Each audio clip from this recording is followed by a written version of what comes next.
Mullinger's Weekly Ramble.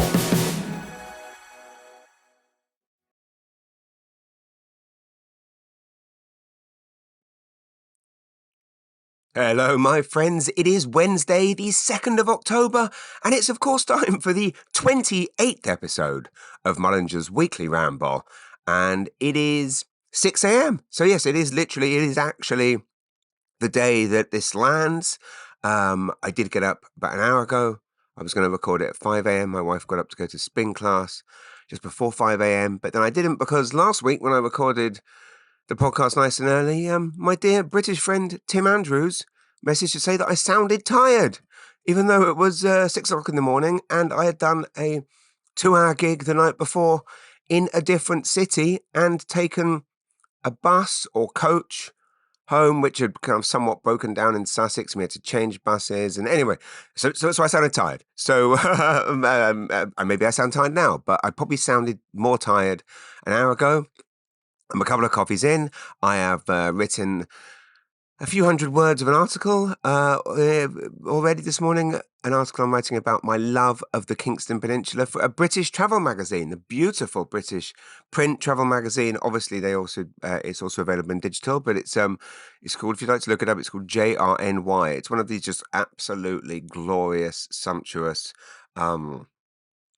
just purely majestic travel magazines. Lots of stunning photography, and essays by travel writers on what they love about certain places.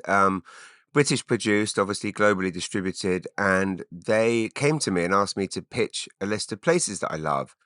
And I sent a list of places that I love, and they came back and said, do the Kingston Peninsula, which is obviously just a dream come true. And one of those things that I'm sure some people are listening to this going, no, don't do that. You're going to ruin it. Don't want those outsiders coming in.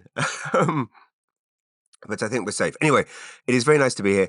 So I didn't have a gig last night, so hopefully my voice doesn't sound as tired and croaky. So Tim, no writing in and complaining that I sound all tired. Luckily, my gig yesterday was at 11 a.m, so I've had time to recover. And what did I do yesterday? So yesterday I got up, hot-footed it to Moncton for the amazing Mark Black, who is a Canadian author, motivational speaker, inspirational speaker, one of the most highly regarded, I would say. He works with the same agent I do, Kim King at Limelight in Halifax, and she says Mark's literally one of the best, one of those keynote speakers that wherever he performs, he gets the highest ratings. And he performs all over the world. I mean, I'm watching him on Facebook. In the last month alone, he's done tons of these. In America, he's a bit like Jason Cyrus, one of these guys that just kind of tailor what he does and appeal to basically any industry group. Anyway, so he organizes this wonderful conference called Level Up, where he gets speakers to come and essentially talk to, it could be business leaders, it could be people working in their local community, and there's also scholarships for students to attend. So it's this wonderful one-day conference, met so many other wonderful speakers, and got to speak about my love of New Brunswick, about my life, my career. Anyway, care about that, but care about what I talked about. But it was wonderful experience. And hats off to Mark for organising such a wonderful thing. But then I had to hot-foot it back. I basically leapt off stage and had to hot-foot it back to get one of my sons to a dentist appointment, showbiz, rock and roll. And then as soon as I got him back to school, I was taking the other son to a soccer game, which they won 4-2. It's nice now that hockey's back for the kids, soccer's back. My youngest son, River's playing soccer basically at least 5 nights a week. He was in Halifax all weekend with my wife for a big soccer tournament. They made it to the semi-finals. Congratulations. Congratulations to Fundy Soccer on that one. And, there's the croaky voice, Tim. You better write in and complain. I will go back to recording these on Tuesdays. It's just, like I say, so lots going on. Then my other son had hockey last night. When I got my hair cut. Anyway, busy times. I'm sure I'm boring you. I'm rambling already. 5 minutes in. So let me go through the week. And I will say on Saturday, I had the pleasure. Last week, I was reading out an email from and talking about a wonderful up and coming comedian called Josh. Kotzebue, Kotzebue, Kotzebascis, and I was talking about the fact that I butchered his name, and I thought I was going to get it right today because I had the absolute incredible pleasure of meeting, or rather, meeting again, Josh Kotzebakis. Josh, it transpires, I have actually met about 10 years ago when I first moved here. I, as part of my kind of outlook of my wife and I moving here, and we had this pact. I'm not sure if you've heard me talk about this before, but this pact that we weren't going to complain about things that we missed here. If there was something not here that we missed from home, we were going to create it. And I probably used that phrase too many times before. But if something doesn't exist that you want to exist, create it. And that's pretty much where me putting on comedy shows stemmed from. It's where my wife conceived the Rosseyul. She missed our annual visits to go and get our pictures taken with Santa. At Harrods, she missed the Christmas fairs that her magazine, Monocle magazine, used to organize. So we did those things here. And similarly, that's where the Maritime Edit magazine was born out of as well. Was saying, we miss sitting reading beautiful magazines about the place we live in. It doesn't exist. We're not going to bitch and moan about it and say, why doesn't that here? Why doesn't St. John have this? That's what you hear all the time. You do hear newcomers doing that a lot. By newcomers, I mean, obviously, upper Canadians who moved here during the COVID. Most of them have gone back now to their beloved Toronto. Where was I the other day where I was forced to say something? Oh, yeah, last Monday. I was in Riverview doing the symphony show, and I was in the line with lots of the amazing symphony players, and the amazing Andrew Reed Miller was behind me, married to the incredible artist Deanna Musgrove. Amazing, talented couple, pure art. When it comes to the arts, the definition of a power couple. Anyway, I was ordering myself a chicken wrap from Subway, and I asked for ranch, and it was getting embarrassing how many times I was saying ranch, and she was like, what? I'm like, ranch, what? So in the end, I just did it. I just did it how you will do it. Ranch. And immediately she goes, oh, sorry. Well, why didn't you say so? I got it immediately. So, and I found myself in that predicament before with Toronto. I'm saying yes with people. Oh, where are you going next week? I'm going to Toronto. Where? Toronto. I'll remove half the letters for you, you barbaric Canadians. Just joking. Well, I'm one of you now, so I'm the barbarian too. Where was I? Yes. So point being, 10 years ago, moved here, and I one of the things I used to love doing, still do. One of my favorite things in the world was always going to um, film fairs, collectors fairs, film conventions, whatever you want to call them. And I hear that they're often called, abbreviated HalCon or Comic Con, all these things. Growing up, my whole childhood was spent, going around flea markets, collectors fairs with my dad, working on my dad's bookstore. As a teenager, I started dealing movie memorabilia, buying and selling rare videos, posters, stills. I would do stalls at movie fairs. I also had a little sideline in selling pirate videos of movies that were banned. I don't know if people know this. In England, a lot of horror movies were banned. There was this craze called the video nasty craze in the 80s, where one of those classic distraction things that, throughout history, there's these distraction tools that governments use to distract from the fact that they are decimating the country. So essentially around the same time that Margaret Thatcher was, closing mines and killing off the working class and just decimating the country. She and her government made out that all the problems in the world were due to horror movies like The Exorcist and The Texas Chainsaw Massacre and Driller Killer, and then weirdly, like movies like Don't Go in the Woods Alone, which is like the most tame. I believe it's actually now it's out. It's actually like a 15 rating in the UK. Anyway, all these movies were banned, and I shit you not, video store owners who were accidentally renting out horror movies that had been put on this list, that basically is McCarthyist list, were put in jail. Like you Google this, Google the video nasties craze in England. There was video shop owners going to jail because they had the Texas Chainsaw Massacre on their shelves. And the other thing is, of course, all these movies are so incredibly tame now compared to movies that are released that are kind of in Canada 14 rated or in England 18 rated. Anyway, so being an enterprising young man, I had numerous VHS players rigged up under my bed at home, and I would churn out copies. I'd photocopy I'd design covers for these videos, sell them at these fairs, photocopy the video covers at the local library. I basically had a pirate video operation. Yeah, I know, completely illegal. So throw me in the slammer. Um, a bit of a crim I was in the old days. You're going up ducking and diving, mate. Doing whatever it takes. Know what I mean? Uh, It's just hilarious to think. So you have different at different fairs. Sometimes you do it on the street, and you'd be stealing on the street, and then you'd see police coming. It's funny to think the police were arresting people for this. I mean, literally like raiding people's homes. People going to jail. It's unbelievable. And the fact that even now, like for example, in England, people are still going to jail for cannabis, if you can believe that. It is an amazing thing when you look at the world in this. I might be getting too deep. Maybe it's because it's 6 o'clock in the morning, but um, the fact that there are these just absurd distractions, like as governments, just you know, the fact that you can't share any news on social media in Canada. We will go, oh, go on, then. Okay, we'll just accept that. That's fine.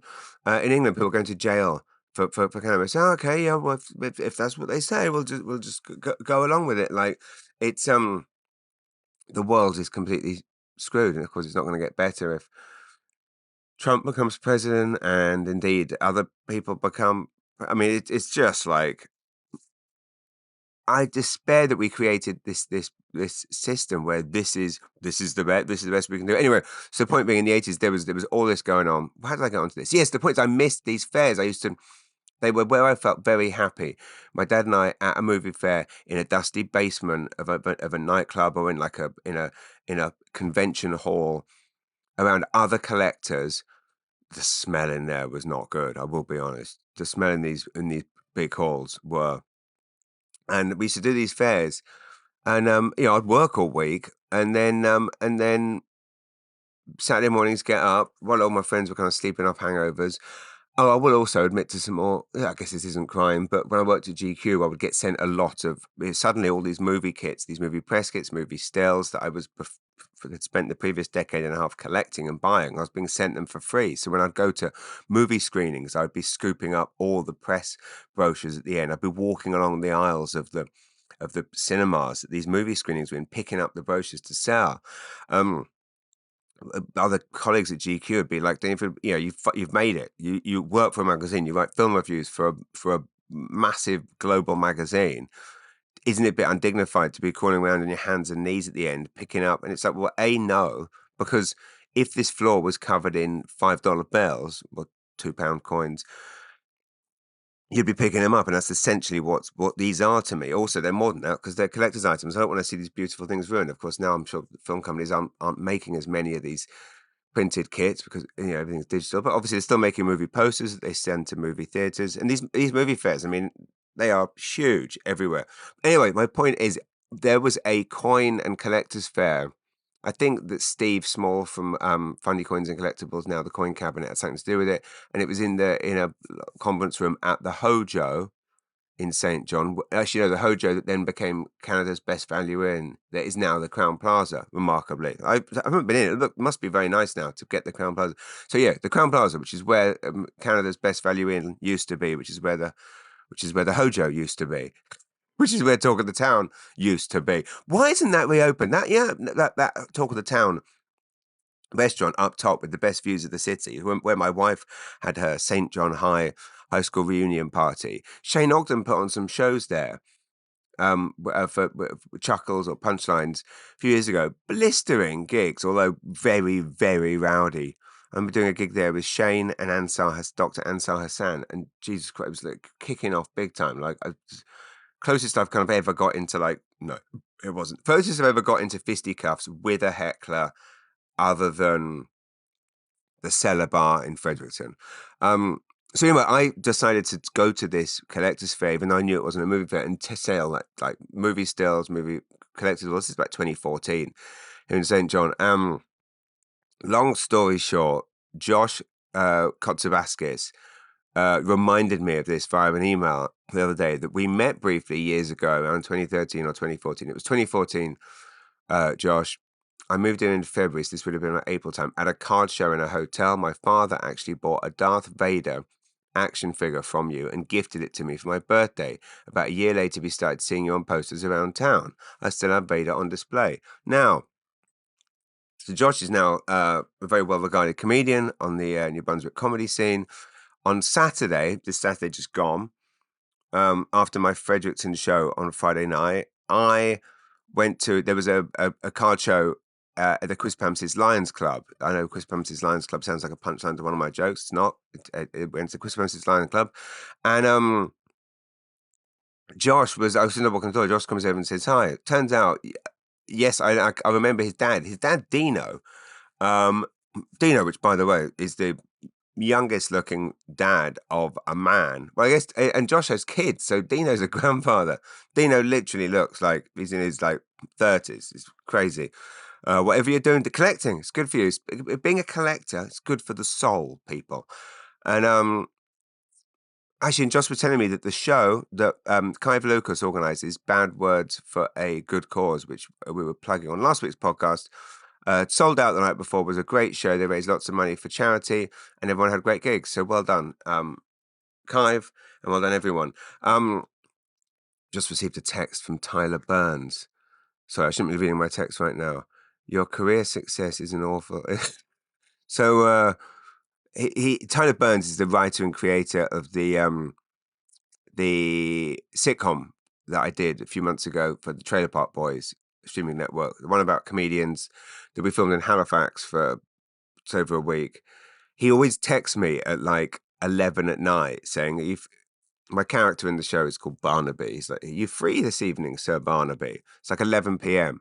And I'm like, Tyler, at 11 p.m., I'm either on stage, driving back from a gig, or in bed. There's no in between. Like my evenings are off limits for me. I'm either like off duty family time, rare, on stage, frequent, or in bed, equally frequent.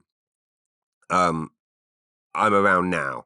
Anyway, he has to, so I said I can't speak. Look, I'm either on stage or in bed in the evening. So pick a morning. And he just replied just now, your career success is an awful inconvenience. I wouldn't call it success. I just call it grafting and doing what needs to be done, mate. I'm doing whatever needs to be done. So anyway, few tangents here. So me and my son Hunter, we went to this card show, Chris Ramsey's Lions Club. So much fun. Again, like the old. So anyway, so that's where we met. We met 10 years ago at one of these fairs. There wasn't really many people there collecting. They were collecting coins and postcards and other things that there weren't really. So Dino and actually the only other person that I met was a guy called Kent Weasel, Kent Weisel, who I'm also still in touch with. Actually, Kent Weisel, interestingly, his dad David Weasel, a lovely man, came to my show in Fredericton on Friday night and bought me and left. You always get left nice stuff, like gifts by people. Not and it's not gifts like I guess, but what famous comedians get, but like gifts that I really want. Like Kent Weasel's dad, David Weasel, left some copies of like a vintage hockey magazines, vintage copies of the Hockey Times. It's made my son's weekend. So Saturday morning, it's so nice. I'm buzzing from a great gig the night before. My wife and my other son are away. We're driving to the thing. My son's Hunter's reading the Hockey Times. Anyway, so we get to the card show. Josh introduced himself. Have a chat with Dino.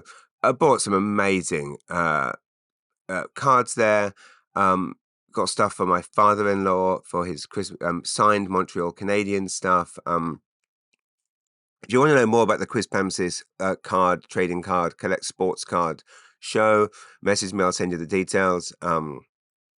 It's absolutely a magnificent amount of fun, and bought lots of great stuff. Anyway, I'm as always, I'm jumping around a lot.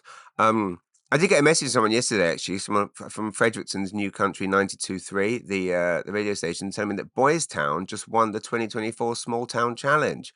So congratulations, Boys Town. Nice seeing New Brunswick Town winning the 2024 Small Town Challenge. And Boys Town, interestingly, I've driven through it. It's one of the few places in New Brunswick I've never been.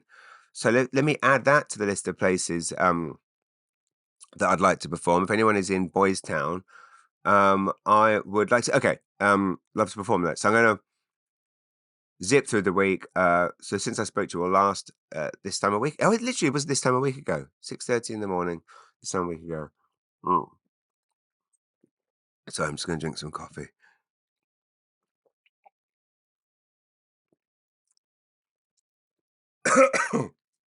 Shouldn't have downed it. Sorry, we kind of. I was going to move away from the mic. Okay, healthy sounding.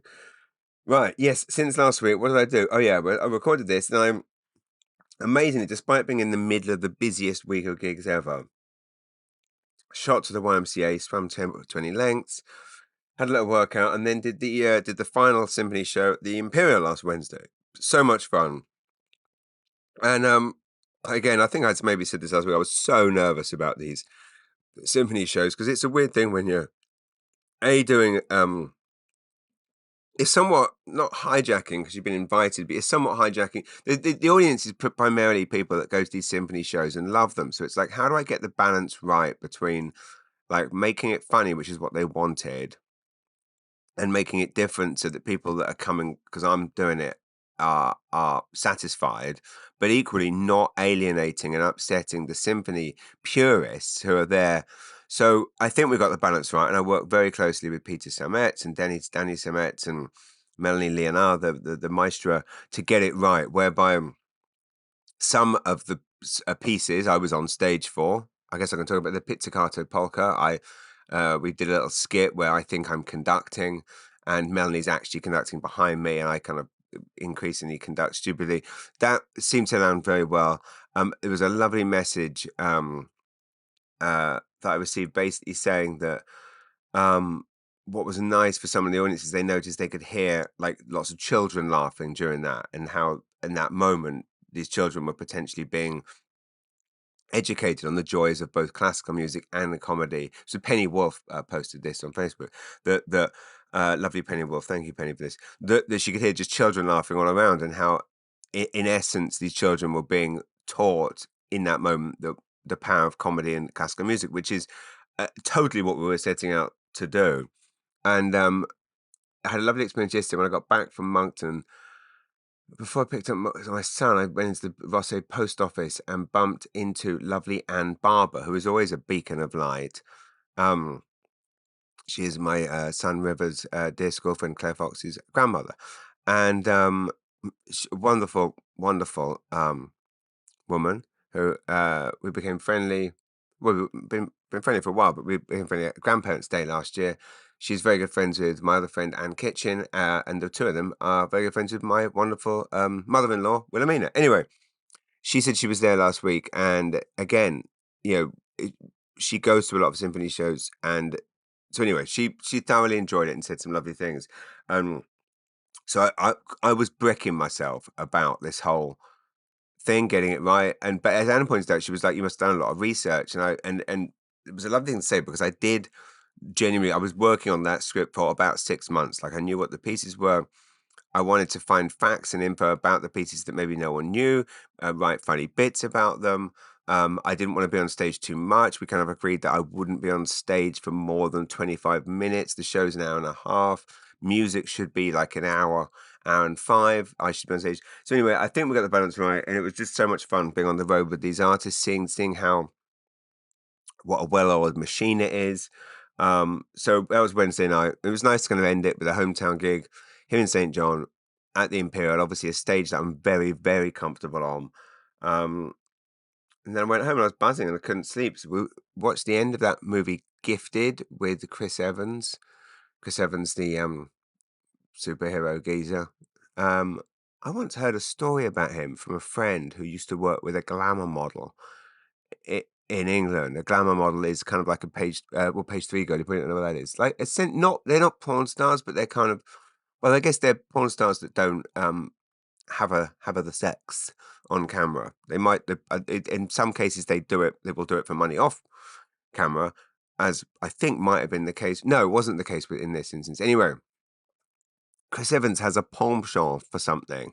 Because the reason I emphasize this, some British listeners, there's a Chris Evans who is a red-haired radio host, talented one who I used to know back in the day. Different story. Anyway, Chris Evans, the Captain America, has a penchant for something, which probably can't. We should. I'm not going to say it on air, but if you want to know, just send me a message. I'll tell you. He spent a night with a glamour model. She did. He Anyway. No, I'll tell you privately. There's some things you can't put out because it's libelous. And I also watched that. I Want to Dance with Somebody, the Whitney Houston biopic, which is interesting. Is an English actress playing Whitney Houston, does a wonderful job. Of course, Whitney Houston was just so charismatic. It's hard to, but of course she's miming Whitney's voice. One of these biopics where it's just kind of a bit by numbers. It's like, and then this happened, and this happened, and this happened. But all of that said, fascinating. Bit long, 2.5 hours, especially when the last. There's a sequence. There's a long sequence towards the end where she performs a song, and they just it's like it's like 10 minutes of her performing. It's like, well, why are we watching 10 minutes of someone pretending to be? We could just probably be watching Whitney right now. We're watching an actress mime Whitney. We could be watching the amazing. Anyway, I mean, little details like we all know how Whitney died, so bit lame in these movies, like close-ups of like a bathtub with a dripping tap. Really? But all of that said, good movie. So my God, we're not getting very far, are we? And started watching the second season of that British show Sherwood, which is well worth a watch. Okay, then Thursday started watching the second season of Tulsa King, which I'm very much enjoying, even though it's not The Penguin. The Penguin is grade A crime, oddly more realistic crime. Tulsa King it's a bit carry on. Benny Hill, just a bit silly, but I kind of watching for inspiration because I'm in the process of writing for director Tyler Warren, and we a TV company expressed an interest in a show. Basically, I'm writing a show that's kind of Tulsa King set in Sussex is what I'm writing. So even though our budget is going to be 1/1,000,000th of Tulsa Kings, I also want the show to be better and at least have a ring of truth to it when it comes to the inner workings of small town crime operations. Anyway, I then watched Red Dawn on VHS, which I don't think I'd ever seen before. Red Dawn, the movie about the Russian invasion and the kids. It's Patrick Swayze and C. Thomas Howell and Charlie Sheen and Leah Thompson. Who is the is it Leah Thompson? Is that her name? Is she the one that is she Michael J. Fox's girlfriend in Back to the Future? Or is it? It's not his mum, is it? Is it his mum that he doesn't shag his mum, does he? In Back to the Future? No, that would be weird. It's hard to know though with the 80s. Like when you think about the fact that Revenge of the Nerds had a sexual assault in it that was cheered by audiences. 16 Candles had a well, I was about to say a date rape, but a date rape is a sexual assault, so it also had a sexual assault. But he doesn't. Does he shag his mum in Back to the Future? I can't remember. Anyway, so I watched Red Dawn, which is really interesting to watch. Watched it on a classic VHS that night. River had soccer that night, which was wonderful. They won 9-0, which is all very well and good, but as the parent of a goalkeeper, the problem with watching soccer, I can't clap or cheer when my son's team scores because I just feel for the other team's goalkeeper. I have got to the stage now that I often sit with the other. I either sit with the other goalkeeper, like the other goalkeeper's mum, from our team, and so as a result, as the goalkeeper, you kind of goalkeeper parent, you almost sit away from the rest of the team because you have to be because it's just heartbreaking. On those occasions when the goals, in some cases, actually, I went to a tournament in Woodstock. I actually ended up sitting with the goalkeeper mum of the other team. Because so when the goals go in, and everyone starts going yeah and cheering and going mental. It's quite hard when you're playing at the goalkeeper. I know, I'm being a bit pathetic, because it's like obviously winning matters, but blah blah. Anyway, yeah, 9-9. I think the rule should be once you get beyond like 3-0, at that point, parents can stop being psycho cheering. That would be my take. Anyway, so Friday, so Thursday was my one and only day off performing last week. Saturday, Pam and River went to the soccer tournament. I went to the Playhouse in Fredericton with Tyler, Warren Ellis. I drove the electric. Top tip: if you're driving an electric car, you can make it to Fredericton and back without charging in this climate. When it gets colder, you can't. The joys of electric. Nice to see that my VW ID4 is being recalled around the world, and no, not recalled. Some of them are being recalled. It's being that the Volkswagen have ceased production of. There's so many faults. It's so faulty. They've ceased production on it. Great, thanks for your thing. There's like ejector seats that they didn't mean to be in there. There's people flying in the air, wheels shooting off, doors locking, doors opening. Anyway, I like it. I like the car. So what can you say? I keep telling my wife I love the car. Um, so yes, drove time. So second time at the Playhouse in 1 week, because I had such a nice time using the headset. I decided Friday night would be my first time ever doing a stand-up show with a headset. I've done obviously tons of emceeing and keynotes with the headset on. The headset that all those arena comedians use. Michael McIntyre's used them for a long time. I know a lot of comedians that need to use their hands, or magicians. I did a show with the ventriloquist. Is he ventriloquist? Yeah, a magician, Michael Harrison, last year. I guess ventriloquists obviously can't hold a mic and fist a puppet at the same time, can you? um. So anyway, but I was worried. We're all creatures of habit and superstitious, and I was like, well, what if will it feel weird? And I will be honest, it did feel a bit weird not having a mic in my hand.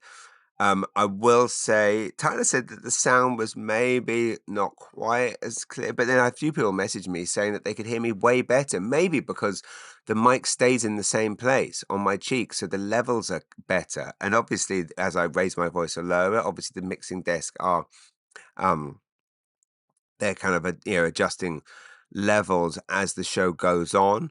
But equally, maybe because I'm not flailing around, well, I am flailing around, but because the mic's not in my hand and moving around, maybe the sound is better. A few people did message me saying that they sounded better. It also meant I could use both hands, which is possibly, my wife warned me against this. She said it might be too much with the arms flapping around. She said my arm flapping at the Imperial on Wednesday night was actually quite aggressive, was her word. And sure enough, there was a person that did message me on Facebook saying that at one point she thought I was going to start levitating. Uh, so, but anyway, I don't know. The gig went well. Corey Hartland did a wonderful job as always. Brady Mandeville did what we did the week before. We brought him out towards the end. I have a routine that I'm doing now about how a trip to St. John inspired me to start doing comedy. I read some old diary entries, and then I highlight how important it is to support local talent. At that point, I did notice actually there was an amazing comedian in the front row by the name of Brad Rice, who I did the Just for Laughs album recording with, and he frankly blew us all off the stage. Blew us off the stage, meaning he did better than everyone else. He didn't blow everyone off the stage. Well, he might have done. He didn't blow me. Well, I don't think. Anyway, he can blow me. I've got nothing against. I've got nothing against. I've got no issue with being blown by Brad Rice. It would be a treat, if anything. It's been a while. I had for a long time. Not to well, I would, yeah, better be a nice person to marry. Anyway, my point is, what is my point? Yes, I go into this bit about how, because it's come to my, we've got 100 comedians in this province. We need to support local talent. There is no infrastructure in place to support them. There are multiple organisations to support artists of other mediums. And I say that because comedians are artists, even if the system and the government and the arts groups don't recognize them as such. Anyone that can go on to stand on a stage for an hour and craft something using their body and words. But again, I mean, they recognize storytelling as art, but not comedy. Anyway, there's no support system in place. There's no support for comedians. There's no help. There's no grants. There's no nothing. Not to say musicians have it easy, but they do have it significantly easier than comedians that have no. So I'm making it my mission to get out and support local comedians more and more and more. So anyway, Bailey Manifold did a wonderful job. Lovely family, lovely girlfriend he's got. Did a great job. What is my point here? Yes, I didn't. I really enjoyed the gig. I didn't feel that everything I was doing was landing as well as it has elsewhere. Like that's not because I mean my hopes and standards for that room are very high. In that I've had 2 or 3 of my best ever gigs in the Playhouse. I should do that. I should compile a list of what I think to be are my kind of 20 or 30 like best like reactions from the audience gigs. And I would say that there was more. If I was to compile a list of the 30 best, 2 or 3 would be the Playhouse. I don't feel like Friday was that. And I mean, feel free to correct me if I'm. And was it the microphone? Was it the fact I wasn't wearing a bow tie? Was it the fact I was wearing white sneakers? Like these are all the things I'm worrying about. I took a few. Took a few risks and did a few things differently. I don't normally wear sneakers on stage. So obviously, I mean, you can imagine I've been torturing myself about this all night for days. But all of that said, it did go very, very well. And when I went home afterwards, dropped Tyler at home, came home and watched Ahir Shah's stand-up special Ends. Ahir Shah, a British comedian who won the Edinburgh Award, I believe, last year. Anyway, gone up Saturday morning, went to the card fair, as mentioned. Then my father-in-law, Barry, and I and Hunter went to Moncton, the Avenir Centre, to watch the Moncton Wildcats game, ostensibly to see Gabe Smith play. Gabe Smith, obviously, of St Andrews by the Sea fame, it was NHL drafted, played for Utah last Monday, won, I believe, 3-2. I messaged him on the way saying we're on our way. And actually, funny enough, when I messaged him, we were in front of the Wildcats bus. And he replied to say, I'm not actually playing today. I'm on my way back from Utah today. I'm playing tomorrow. Anyway, it was a great game. Funny enough, it was my first time in the Avenir Centre since it opened. I had a tour of the Avenir Centre before it opened. The boss at the time there showed me around, showed us the beautiful dressing rooms. I mean, it really is gorgeous in there. Although I seem to recall when I was being shown around, there was talk of like, this isn't a criticism, that there was talk of like how there was going to be all these amazing food offerings, which there is. But they mentioned like kind of like how at the O2 and at like the Canadians Arena, Bell Centre, there'd be sushi. So I spent the whole day looking forward to sushi. Maybe eating arena sushi is not a good idea, but I spent the whole day looking forward to sushi, and there wasn't any sushi there. Anyway, but the food was really good. Burger, very, very nice. It was a great game. Really nice to see as the players come out. It really is like a phenomenal. Explode fireworks, explosions, fire. Really, really impressive. It was nice to see. I believe one of the goals was scored by a player from Salisbury, which I thought was absolutely wonderful. But yeah, so my first time ever seeing an event at the Avenir Centre, which is bizarre. Like I said, I had the tour before, never been since. Determined to go in. It is interesting what they've done, where they've kind of it's like 10,000 seats, but it doesn't feel that big, which is very clever. And I now see that if you go to a comedy show there, or wink, wink, do a comedy show there, maybe. There's really no bad seats. You're not that far back. I can't believe I didn't go to when the UFC was there when it opened in 2018. I can't believe I didn't go. There was a fight night there. So anyway, that was fun. Moncton Wildcats. Sunday, packed old down Sunday. You know what? I don't know. After like a run of big gigs, I'm on like the dopamine is just coursing through my brain. the release of serotonin. I don't know what it is. Just like I'm just like on this high, so I'm just like go go go go. You can do anything. I think I've written a lot about this actually for my next book. Oh, we also watched that new show Nobody Wants This. That's #1 on Netflix last week. With Kristen Bell and the guy from the OC, as he will always. He's always going to be the guy from the OC, isn't he? I can't remember his name. Sorry, my stomach's rumbling. Yeah, Sunday just ran around like a madman. Went to St Paul's in the morning. Went to Reeds Point pub to pick up a book about the Kingston Peninsula for this article I'm writing. Dropped my son and his friend at the mall. Went to the Cineplex to watch. Oh my goodness, Andre Rieu, the violinist, the conductor, does this concert every year in a square in Maastricht. Google it now. Turn off this shit you listen to and Google Andre Rieu in Maastricht. So he films it. He does this massive outdoor concert with like, I don't know, 80 strong orchestra and the three tenors come out and it's all outdoors. I mean, my God, is it a gamble? This thing, the tickets must be thousands, if not more. There's thousands of people sat there and there's like millions of people sat. I've never seen an audience having more fun in my entire life than they are watching Andre Rieu at Maastricht. Now, clearly, none of us never afford a ticket to go to this thing. So the next best thing is sitting in the Cineplex St. John watching this special presentation concert movie. What an atmosphere! I mean, so as the cameras pan around the audience in the square in Maastricht, I mean, they are European boozing it up, large style. Like, just everywhere you look, there's people emptying bottles into glasses. People are dancing, not in a rowdy way, but you're not in a British way, in a civilized European way. Um, just food and cheese and women dancing and tears. And I mean, I had tears in my eyes sitting in the Cineplex in a Sunday lunchtime Cineplex in St. John, where you can hear the children's birthday party screeching next door. Absolutely phenomenal. Go downstairs onto whatever the biggest TV in your house is. Don't do it on your phone. Go to the biggest TV in your house right now.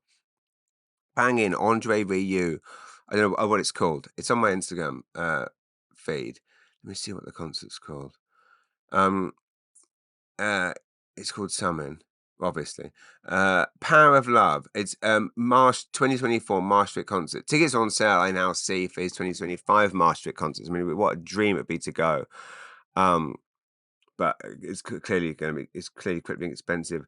I then painted a treehouse in my garden, brought up the kayaks from the beach. You know, this is quite boring for you now. Watched Wolves with Brad Pitt and George Clooney. So this is the movie that Apple bought. The director is a big director who directed one of the Spider-Man movies. Two massive stars. It sounds pretty good. Two hit men arrived for the same job. Amy Ryan's in it, Oscar-winning Amy Ryan. I think she won the Oscar for Gone Baby Girl this year. Anyway, love Amy Ryan. She's not in for very long. Oh my God, my stomach rumbling. This movie, you know these bullshit you read about these standing ovations at the Venice Film Festival. It's like this movie got like a 12-minute standing ovation. Now, first of all, I'm not sure who's in this. Who's in these screenings is industry. So the people responsible for making the film. So they're just clapping themselves, wankers. And then the critics, arse-licking wankers, just clap. Like, nothing needs a step. I mean, don't get me wrong. If I got a 12-minute standing ovation, jolly good. But at least no one deserves a 12-minute standing ovation. Andre Rieu maybe deserves a 12-minute standing ovation. Someone that's just saved a life. Every healthcare worker and teacher in this province deserves a 12-hour standing ovation or a pay rise. Both, ideally. Pay rise more than anything. Teachers and healthcare workers in New Brunswick deserve pay rises and 12-hour standing ovations. Brad Pitt and George Clooney being paid a record amount to act in a movie that is absolute dog shit do not deserve a 12-minute standing ovation. I mean, I said absolute dog shit. It's fine. If those two actors were not in it, it would be the blandest, dullest. What keeps it going is you're watching two people whose faces are quite nice to look at, faces you'd quite like to lick. You, me, we'd all like to lick them. Just so weird, just watching it going, what is like someone wrote this and then someone read this And then the ending's just stolen from Butch Cassidy and the Sundance Kid. And then some shitty arse-licking critic who just obviously wanted to be friends with Clooney and Pitt. Not going to work, by the way. He's not going to invite you to Lake Como. So just tell the truth. This is the problem with the film criticism. This is why film criticism got decent low-budget movies get dumped on because they've got to dump on something. And then they praise these terrible movies because they want access to the film sets. That whole kind of coaching of you know, Empire magazine my favorite magazine used to have so much integrity, and now it's kind of like, oh, although I would be saying, I think they maybe basically everyone gave Wolves a 3-star review, which is essentially like that's a 1-star when there's big stars in it. So a 1-star review when there's someone famous in it who invited them to the set. It was just disappointing, and I hate having my time wasted. But yeah, so screw you, Pitt and Clooney, wasting my time. Although thank God it didn't go to the cinemas and Apple picked it up. That Apple streaming network. I mean, they've got like obviously some good things, Slow Horses, which everyone keeps telling me about, which I haven't been able to get into. The Vince Vaughn show again, I struggled to get into that. The morning show, anyway. But it's funny they just released. Oh well, then obviously bought Scorsese's thing, so we all stay subscribed to it. Although I think it's funny how some things are still easy to steal. Like Disney Plus is easy to share. We are using someone's password in England, a dear friend in England's password, but obviously Netflix clamped down on that. I guess Disney Plus are trying to get us hooked, so they let that happen, even though there's like 12 different people using it in 12 different parts of the world. But not going to work, Disney. No, it's not. As soon as I have to pay, I'll switch to the pirate channel. I don't steal everything, just by the way. Just from corrupt, evil streaming networks. Okay. That was Sunday. Monday, worked out with my friend Andrew and our trainer Tara, who I'm still quite sore from, which is always a good feeling, makes you feel good. Watched His Three Daughters, which is another Netflix show about, laugh a minute, 3 daughters there to basically wait for their father to die. It's as depressing as it sounds. It's well acted, but you are kind of sitting there going, why am I watching this? Like, we're all gonna have to live through this sooner or later. What? Anyway, oh, Harper When I started last night, which is wonderful and eye-opening. And I will comment on it in more detail next week when I've watched the whole thing. Last night also had the great St. John pride of watching the great MMA fighter from St. John, New Brunswick, Christian Tiger Savoy, compete in Dana White's Contender Series for the UFC, for a UFC contract. Christian fought an incredible fight, and his and it was tough fight to watch. This guy is such a hard worker, such a grafter, such a great fighter. If you haven't seen his work, I mean, check out some of his recent knockouts. Fight League Atlantic seems to be. I need to go to one of their events. Looks spectacular.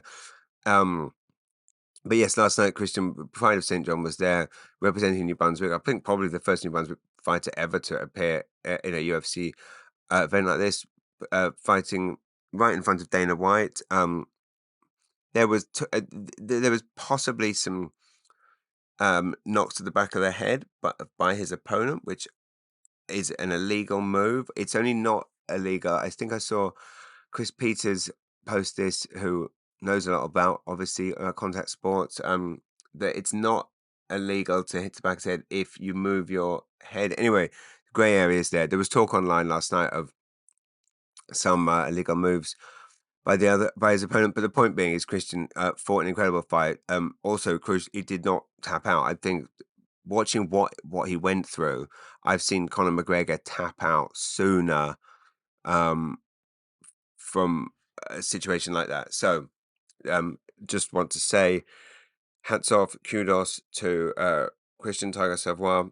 Everyone watching was just incredibly proud, I think, and what an amazing thing to see. So, an MMA fighter from here go to such amazing heights, and this is just the beginning for him. He's going many great places, and I can't wait to see him fight live in person very soon. So anyway, that's up to Tim. Oh my God, I've been rambling. I haven't done any questions, but look, you know what. I've got a few here. I'll save them for next week. All I'll say is it's almost 7 a.m. Okay, got the kids to school soon. I'm at Chester Playhouse this Friday night. It was sold out, but I just realized there are two comps for me, which I don't need. So there's two tickets going on sale shortly. If you want to go to Chester Playhouse this Friday night, last chances now to see this tour show that I'm working on is this Friday, Chester. So that's the final Nova Scotia show. The final New Brunswick show is Friday the 25th of October at the Capitol in Moncton, and then the only other chance to see the show, I'm afraid, if you're out East Way and you want to see it, you've got to come to BC, because I'm doing the 20th of November in Salmon Arm, 21st of November in Penticton, 22nd of November in Vernon, and the 23rd of November in Kelowna. I will read one thing that Charles Damery sent, which was a wonderful post on my Facebook wall, which oh my God, and by the way, thanks to everyone who has been very kindly sending me all their favorite Foodie St. John reviews since that bit I was doing went out there. So what was I going to say? Oh, before I get to Charles Damery, I will tell you this. What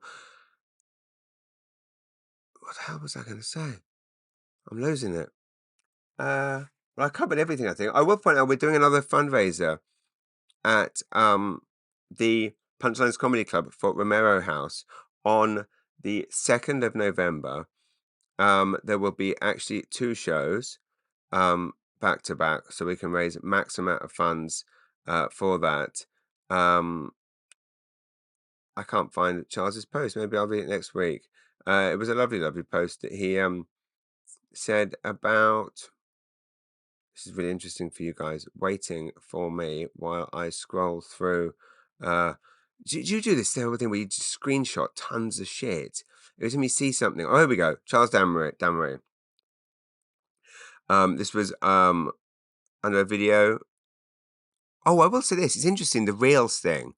The amount of people that have come out to gigs telling me that they discovered me through a reel on like Facebook or Instagram that basically just turned up in their feed. I don't know how the whole Reels thing works, but what I do know is like how it works algorithm wise. What I do know is Tyler Warren Ellis is a genius at making them, has mastered the art of, I don't know, whatever it is, turning the camera the other way, mastered the art of turning of doing it vertical and moving with the performer, especially if the performer is moving around very quickly.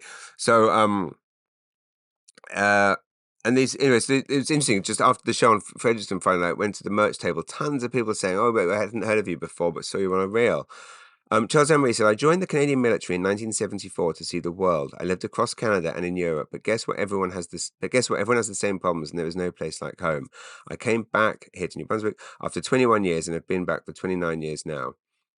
Compared to the rest of the places I've been, New Brunswick is paradise, but you have to move away to find this out." So beautiful words, and oh, that's what I was going to say. So yes, and again, by all means, do move away, but come home.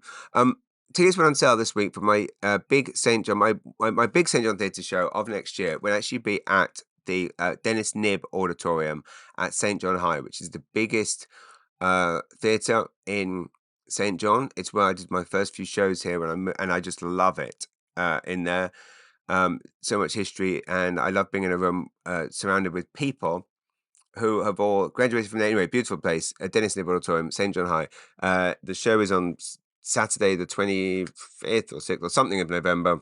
Not November, April. Tickets on sale now. Go to my Facebook page, they're on Eventbrite. April 2025. I've just butchered the date, didn't I? Anyway, it's sometime in April. It's the last Saturday in April 2025, and I will be doing a series of warm-up / work in progress / unleashed / unplanned / you pick the subjects shows at the St. John Theatre Company, BMO Theatre, my beloved theatre space, where literally the very first show I ever did on Atlantic Canadian soil was there in 2007 with Lloyd Raven, Shane Ogden, Corey Hartlin, and Francois Weber. St. John Theatre. No, it wasn't the first. The first was Sussex. First in St. John. 8th, 9th, and 10th of January 2025. Tickets on sale now. each show will be opened by a rising star of the Canadian comedy scene. Wednesday, the 8th of January, Brad Rice. Thursday, the 9th of January, Jeff Pinnell. And Friday, the 10th of January, my beloved Caitlin Dean. So they will be doing like 8 to 10, and then I will be improvising 80 to 90 minutes of material. You come to the show and you shout out a subject, you write something down, you ask a question, and I have to improvise and riff a routine on the spot, and nothing is off limits. You can ask me anything. So if you've ever wanted to completely, if you want to completely fuck me over, basically, you can come and ask me anything because I have to answer it.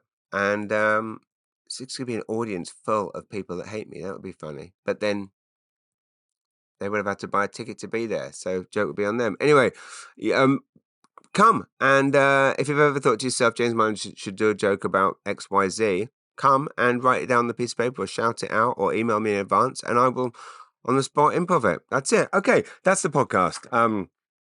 Hell of a ramble. Each week I feel like I've topped the ramble. I managed to make it to Moncton and back, by the way, with the electric. Although Friday driving to Chester, I will not be taking the electric like that, renting for that one. Thanks to lovely Dawn at Enterprise at St John Airport. Always a treat to see you, Dawn. And yeah, meanwhile, my wife will be. It's my son's birthday coming this weekend. My wife's celebrating her 50th. Happy days. All right. Well, that's it. Oh, and I'm very excited. I'm going to see the Beauty and the Beast play next week at my dear friend Iris is performing in. So beautiful Harbourview High. I don't know if any of you know that high school theatre. Harbourview High is literally known for its performing arts. I went to see Sound of Music there last year or 2 years ago. Phenomenal. Literally, I mean, like basically Broadway standard productions there. So yeah, can't wait to go. So yeah, if tickets are on sale to the, I guess they are. I am friends with the cast. So, but I believe I think they are open to Harbourview High School in St John, West Side, Beauty and the Beast next week. Go to it. Trust me when I say that. The every single detail. It's always like the acting's amazing, the sets are amazing, the costumes are amazing. It's always packed, and yeah. Anyway, that's the school. If you're going to the performing arts, that is, as I understand it, the school. Okay, that's it. Thanks for listening. Message me comedy@jamesmanager.com with any questions, comments, complaints, and I'm sorry if I sounded tired.